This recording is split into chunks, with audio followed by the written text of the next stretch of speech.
So, in the world of video games, Jovi, Yeah. Ghost of Yote was announced on the PlayStation blog today. We finally have a release date. It is Release date. coming out October 2nd.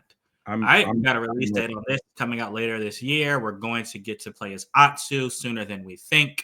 Yeah. And, you know, while I'm excited about this, it does make me think about another game I've been playing set in feudal Japan. And I've been going back and forth on whether or not I'm going to do a review, and I'm going to do it right now. So please permit me time to go on a rant, okay? Because Assassin's Creed Shadows, boy, do I got a lot to say to you about it. All right, so I've been trying to debate whether or not I like this, you know, because you were Yasuke. You start the game as Yasuke. Lord Nobunaga commands that the black man join you. But he is my sword bearer, a slave. The game cuts to years later. You meet Oda Nobunaga as Yasuke when you're a slave. He essentially buys you from the Portuguese who have you. Yeah. Cuts to years later. You're an expert samurai. No development there. And you're raiding a village. Yeah. While you're raiding the village you're raiding happens to be Naoe's village. So then the perspective switches to her.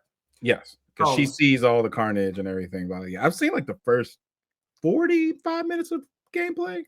Yes. So then you switch to her. And you proceed to be her for about 6 hours straight. So anything to do with Yasuke, like, it's just forget about it. It's gone.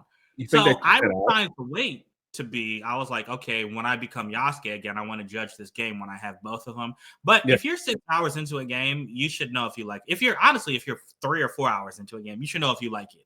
And this game it's just a failure. It's a failure, and I hate to say that.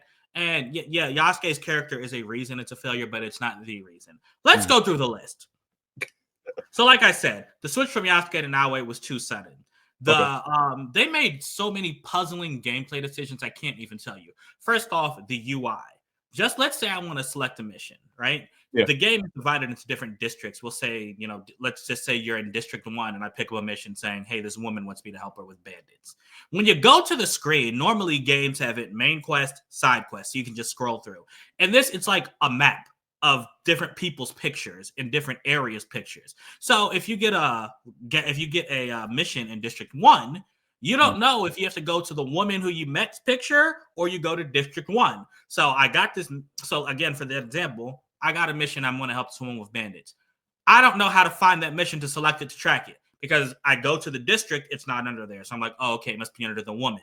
I look for the woman's picture. It's not under there. It's under somebody else's picture because that woman was talking about this person. Like, it's just so stupid. Yeah, so it's ridiculous. And then let's talk about how you progress in the game. You don't have you fight people, you get experience, you level up. That's how games work.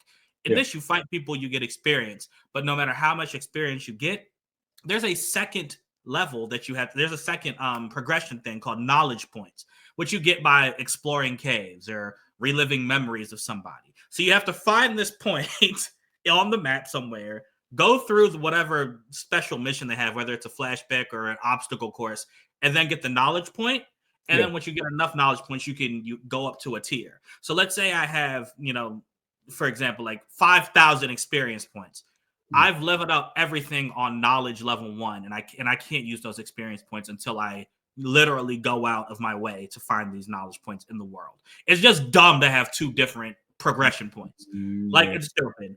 What else did I hate? Oh, something that really ticked me off. So as I said, when you're Naoe in the beginning, you have to build a hideout for your assassin's crew, right? Which at first I'm like, oh, okay, maybe it's like Brotherhood. You're gonna get a bunch of assassins to help you.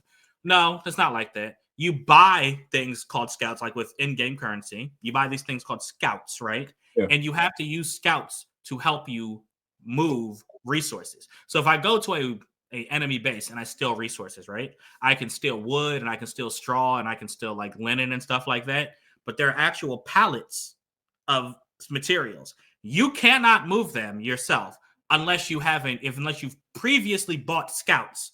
So you have to buy scouts, go into this base, and then say, all right, scouts, I want you to take this. And then the game makes you wait like for a season, like the game has seasons.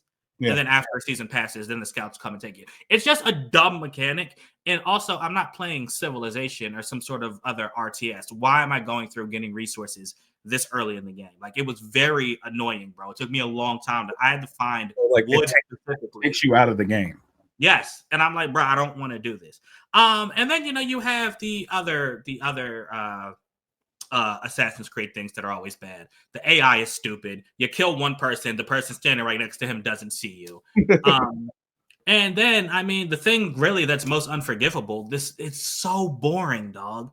Like Assassin's Creed, you could always rely on two things: the environment to be good and the story to be at least decent, right? This environment, I will say, like with every Assassin's Creed game, a college professor can take this game, and if they want to show what a point in history looked like, they can use it. That's still the same here. I think it's beautiful. Okay. It's probably the best looking world I've seen since The Witcher 3. I will give it that. But, bruh, this isn't the days of Ezio or even our recent people, Bayek and Cassandra and Eivor and these other games where even if you didn't like the game, you at least cared about what they were doing in their personal mission. I literally do not care about Naue. She wants to kill 10 men. I'm like, all right, cool. Why do I care about this? And the game does a terrible job making you care. You literally don't at all. And then when Yasuke jumps in the picture, he's all of a sudden just like, oh, I need to help you on your journey. And you're like, why are you trying to help me? What exactly is the reason? And it got to a point where I was just like, bro, I actually don't even care to find out. Like, I don't. And it's a shame because like Outlaws, there's so many interesting mechanics in this game. Right. Yeah. You can cut off, the assassin part is really cool. You can cut off lights and buildings. So you just become, so it's just dark and people can't see you. I did one thing where I have a grappling hook. So I hooked myself up to a ceiling and was hiding. And when someone walked in the room underneath me, I just jumped down and killed them. That was cool. And even the fighting itself, surprisingly, the fighting itself is actually cool. The AI, when you're actually in combat, is very, very good and it's fun. But, bruh, it just did so many things wrong that I don't like it. I hate it, and that was it. If I was going to rate this would be a 2 out of 5. And I am done with this game. I'm going to play Extraction 33 when it comes out tomorrow. Or I'm sorry, is that what it's called? No, that's not what it's called. I'm sorry, it's Expedition 33. It's an RPG coming out tomorrow, and it looks amazing. So I'm done with the Creed. I'm done with it. That was my rant. I'm sorry. I know I went on, but this game really ticked me off because I spent so much time trying to like it. I'm not upset at you because it all sounds like legitimate reasons to not like a game. I feel like the people that have been playing it or liked it or just like, hey, whatever, it's not what we thought it was going to be, are just like all in on just the cool side of it, and they're not doing the things that you had to do. Like, they're not collecting, they're not trying to level up, they're not doing the mechanics of the game. That's the only way you would enjoy something like that, because it sounds like the same problem with Outlaws. Yeah, man. It's like too much grinding and like doing other stuff to even enjoy the story. That's exactly the thing, right? Exactly that. And I'm over it, man. Like Valhalla just did it all perfect. And I'm still upset I never got to finish that game. I mean, even the problems I had with that are nowhere near the problems I have with this. Yeah. It's bad. And I hate to feed into that whole narrative that came out, but this game was not good. It's really just not. Remember, you don't own your games, Sam. What do you mean? You don't own your games. Oh yes, right. Yeah. We don't own the games. You don't own your game, so you have nothing to say. That's true. Absolutely. All right. I'm actually probably going to cut that, and I'm just going to make that our Assassin's Creed review.